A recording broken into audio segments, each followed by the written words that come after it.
Ladies and gentlemen, boys and girls, brothers and sisters, welcome back to Nicktalksurvivor. My name is Nick, and today I will be recapping episode 8 of Survivor Season 47, and I have dang near 2 pages of notes to get through.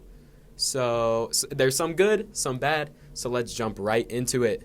Alright, we start the episode with Saul telling Rachel that he's the one that gave her the advantage. And I know last week I kind of discussed the pros and cons of what he was going to do, if he was going to tell Rachel or not.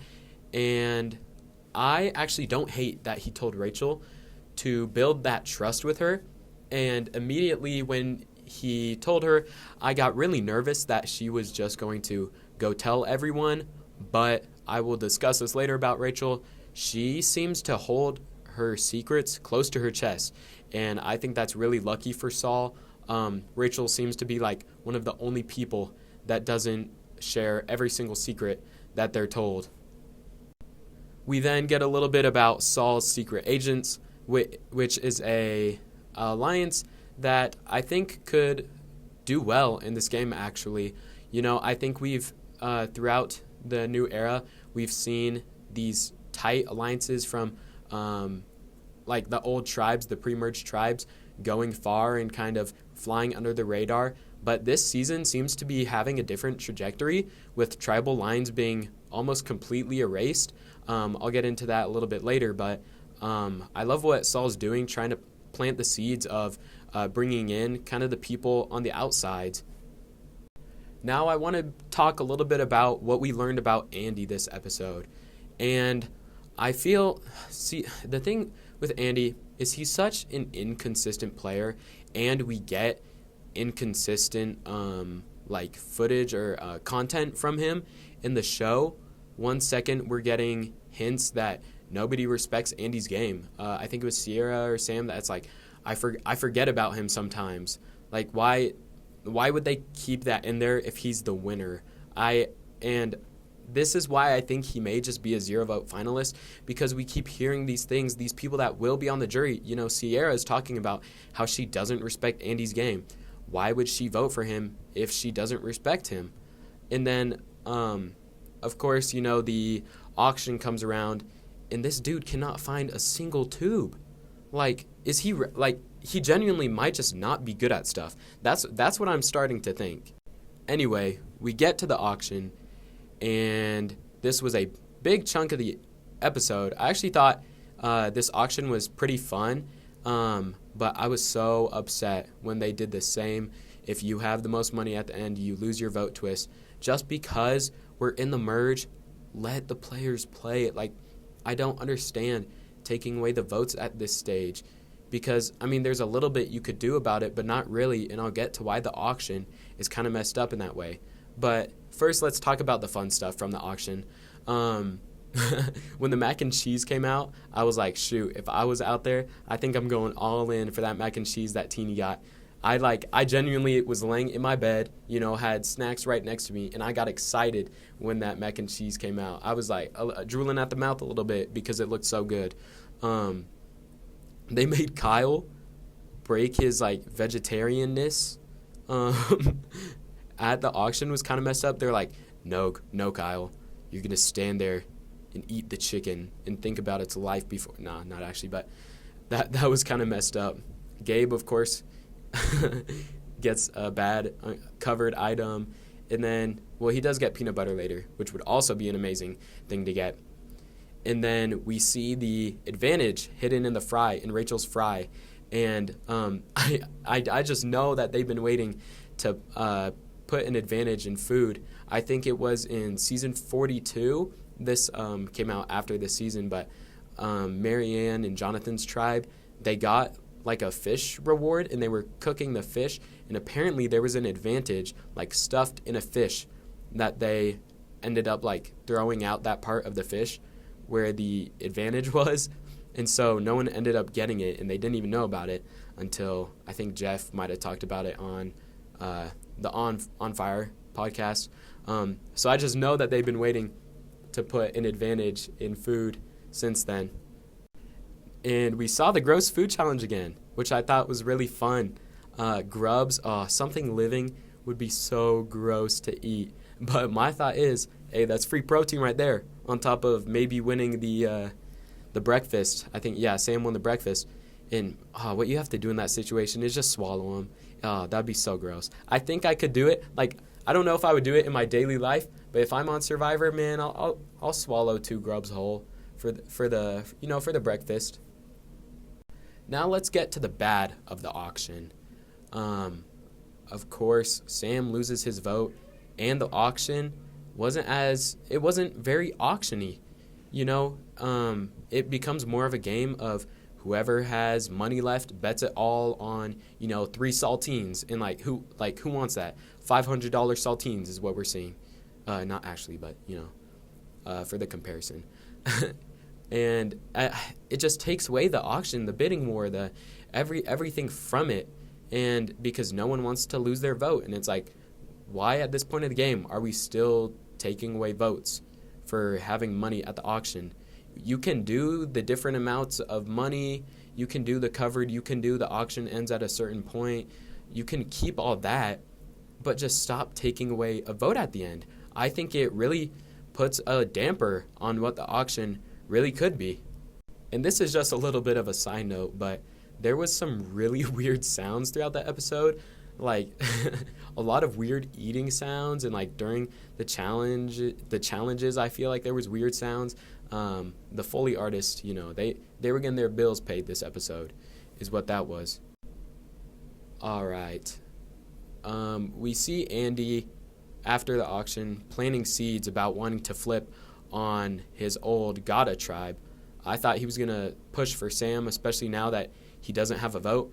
But the thing is, whenever the person that loses their vote, I mean, this isn't consistent through this season, but it's consistent throughout the new era. Whoever loses their vote typically ends up not being targeted at the end, or like in the vote, which is a little weird. And then we get to the immunity challenge. It's the grip strength one. I think at this point, Kyle should have thrown this challenge. I don't think, winning like 1.5 immunities, he could have been safe this vote and then just kept winning from there. But the thing is, I think that from this point on, it'll be more puzzles. So maybe people could think, all right, Kyle, maybe he's not really a challenge threat because it's going to be puzzles from here on out. But you never know. He's already won 3. His threat is already up. If he loses a challenge, it's possible he goes home. I really do think he's going to go home based on the edit if he loses a challenge. Anyway, so we saw a big group discussion, pretty much a consensus discussion other than Sierra, Sam, and Rachel about who was going to go home between the 3 of them. And I thought whoever's preference went out by the end of this episode would be very telling of who's controlling things. However, this vote just seemed so unanimous that it's kind of hard to tell who was really driving it. Saul, maybe because he was wanting to keep Rachel. Andy, we can say that, okay, he might have sparked the discussion about this, but was he really driving this? Like, I don't know if he can take credit for this vote, even though it's his old tribe mate and he, flipped, I guess, because it was just so unanimous. And I think that's really telling of this season. Like, right now, no one is really taking the reins because it's just been so unanimous so far. I think next episode, Sam will retaliate, will get very mad at Andy, and will maybe start to target him. But the thing is, I feel like everyone out there realizes that Andy isn't really a threat. Again, we're seeing things about people talking about how they don't really respect his game. He's not very good at stuff. He kind of gets a goofy edit at times. And I really don't think he'll be a target for a minute. Another side note, Rachel has this really big white jacket that they showed, and it looks very huge and warm. I'm like, man, that would be a pretty big advantage out there on those cold nights. Just a little side note that I noticed. Anyway, looking into the future, I think Sam, Rachel, and actually Teeny at this point are possibly seen as possible threats. Sam obviously has a target on his back for some reason. Rachel, everyone's talking about how social she is, and they're a little weary of her. And then I think Teeny will start to be seen as a social threat, But more than that, it looks like they're all expendable. It doesn't really look like they're in any really core alliances. And now these alliances are starting to tighten in, like Saul's secret agents, and then maybe the Tuku 3, like Gabe, Caroline, and Sue. I'm starting to think Caroline and Sue will go far because, again, we see in the new era a close bond can get you very far in the game. And from Gabe's end of it, he thinks he can beat them. So he wants to keep them around. He would love to sit at the final 3 with them. I don't know if that's a good move for him, depending on what will play out through the rest of the merge.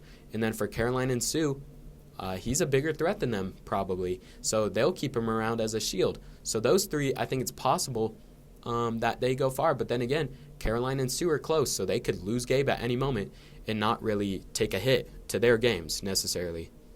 Now I want to talk a little bit about my opinions about the edit. This is called Edgic. It's just reading the edit and trying to make predictions based off that. So my first little bit is about Caroline. We see Caroline as very thoughtful, has a lot of good ideas, gets her way a lot of the time. But the only thing is, I still feel like we really don't know who she is. I right now cannot tell you what she does for a living. Or, I don't even think we've seen a picture of her with her parents or siblings or anything like that. Like, I feel like we don't really know her personality all that well. We see fun stuff about, Saul chopping those coconuts, talking to Kyle about Karate Kid. Like, that's fun, entertaining stuff. Gives a little glimpse of who these people are outside the game. We see Kyle in that conversation, and then we see stuff on the side about him being vegetarian, and then we see we have content about Sam being a picky eater. Like, it's these little things where we get to know these people and their personalities. And I feel like for Caroline, we really haven't gotten that side of her due to the edit. That doesn't mean I'm writing Caroline off as a winner. It just means I don't know how likely it is she's going to win. And then also everything I've talked about Andy already. They're dropping hints that no one really respects him. We're kind of getting the personal growth edit from him. In this episode, he's flipping his hair. He's doing too much, in my opinion. He doesn't have control, but he thinks, he's the top dog. You're not, Andy. Sit down, little bro. I'm sorry. I don't love Andy. He's just so inconsistent as a player. Like, he says some really good stuff. One moment, he's plotting someone's demise, and then the next he can't find a scroll that's 2 feet to his left. And I just think that's embarrassing for him. Now I want to talk a little bit more about my grievances with Sam losing his vote.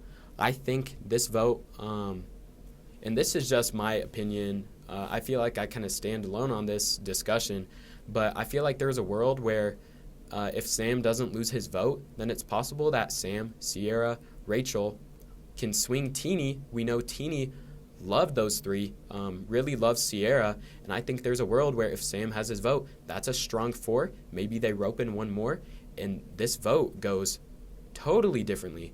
But because Sam lost his vote, we see none of that. Instead we see a consensus Sierra vote off. This is it's like, okay, it's a lot of what ifs, because who knows if Teeny would wanted to have stick with her red because that's who she's been with, more options, blah blah blah. But I feel like this is a very possible thing that could have happened. They could have targeted who they wanted to target Gabe. Yeah, there's a world where Gabe goes home this episode if no one loses their vote, or at least if Sam doesn't lose his vote this episode. And also the weird tie rules. Okay, Sam doesn't have a vote. Him and Sierra tie. Sierra gets to vote again. And a lot of people have already talked about this, complained about this, about how it rewrites the rules. Because in the past with 3-way ties, which we've seen, I tried looking it up when this has happened. Apparently it happened when Zeke got voted out in Millennials and Gen X. I'm not sure. That's what ChatGPT said. But even in a 3-way tie, they don't get a vote again. And it's not because they would all cancel out each other's votes, because there's a world where 2 out of the 3 vote for 1. So it would be 2-1 instead of 1-1-1. So I don't know where this rule change happened or what was going on, if this was kind of a in-the-moment Jeff decision and it wasn't really thought through, but then once he said it, they kind of had to go through with it. They let Sierra vote. I don't know where in the rule book, or it really just goes against what's happened in the past is really the main issue, which is weird. And I would have been so mad if Sierra was still able to vote, and that's the reason why Sam went home. That would have been terrible. Sam would have been just producer screwed pretty much, losing his vote and then having a rule change that gets him voted out.